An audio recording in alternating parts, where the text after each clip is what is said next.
حال ہی میں محمود خان اچکزئی صاحب نے ایک بہت ہی دھواں تقریر کی قومی اسمبلی میں، جس کا کہ آج کل ہر طرف چرچا ہے۔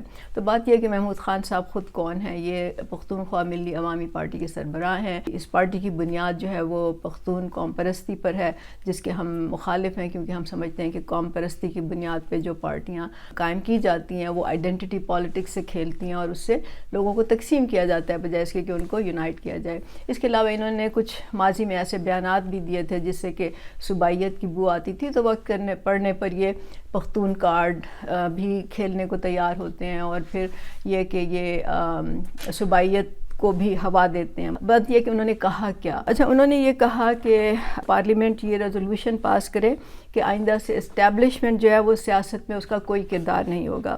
پھر انہوں نے کہا کہ پارلیمنٹ جو ہے وہ سیاست کا سرچشمہ ہوگی، اور یہیں سے تمام جو ہے وہ معاملات طے ہوں گے۔